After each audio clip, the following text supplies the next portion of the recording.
This is Laura GB, and in this video we are going to look at saving the results from the Power Apps Test Studio. So here we are back in the app we used last time and on the advanced tools, and I'm going to click Open Tests, and this takes me into the Test Studio. So we can see in here the suite of tests we wrote in the last video, and I've also added another suite of tests here regarding the order button display mode. So what I want to do is I want to save the results at the end. Now how you find these is you click on the test button above all your suites, and you will see that there is a test and it gives you two places to put code. Now you can put all sorts of code into here, but we're going to go with the examples given. So I head to Microsoft's documentation site and working with Test Studio. So in here there is all sorts of parts, and there is processing test results. So if I click that one, okay, and scroll down a little bit, they talk about all the different things about shoving this into SQL Server or Common Data Service, etc., which would be good places to put it. But of course they require some costs, and on this one I want to make it free. So here's my details of the patch that they suggest you do, that takes the results from the test case result collection and puts them into a data source. So I've created a data source, good old Excel in OneDrive, okay, and in that Excel file, if I open it up just for a second, have a quick look, we've got a suite results table and I've got a test results table here, okay, so let's close that. And so the first thing I need to do is go back to my test, go back to my app and add those two tables.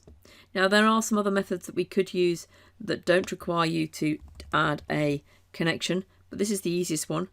So I'm going to go OneDrive for Business, into my demo folder, pick up that Excel file, click both tables and click Connect. And then the important part here is to remember to save and to publish. So now I'm going to go into my test. Nope, we're going to go back to the website and we're going to copy that code, and I'm going to come back into my test, and on my test case complete I'm going to click into that box, press Ctrl V to paste it in, and we're going to go back to the website, scroll down a little bit, there's the next bit of code, copy that, back into Test Studio, into that box, Ctrl V to paste. So I'm just going to do a little bit of tweaks. Save to, that's not the Common Data Service, we're saving to Excel. And in this one, we're saving to Excel. Oops, let's get it right. Right? Click Close, and then we're going to click Publish.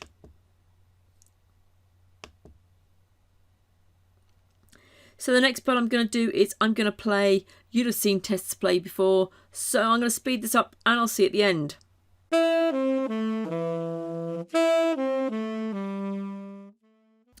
So there we go, both suites have been completed, okay, and if I scroll back up here the second time through, I've deliberately got one here that has failed. If you do milk and you do sugar, the order button becomes enabled, and it shouldn't.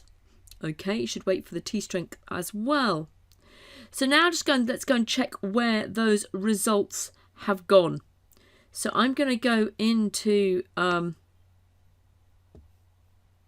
to my OneDrive and open up the file. And there we are, we can see two suites have run, the reset and the order button display. Let's expand that column up a little bit. There we go. And I can see that 3 tests passed, and on this one 6 tests passed and 1 test failed. So if I go to the test results, we can see all the different tests there. I've got the test names here, so you can see what happened. I can find the one that failed, and I can see what messages are. There's some JSON code in there. we can add more things into that JSON code as we go. Okay, we will look at that in another video. So that was taking a set of tests and using code from the Microsoft site, which we copied and pasted in, to save our test results. If you haven't already, please press subscribe. Take care now.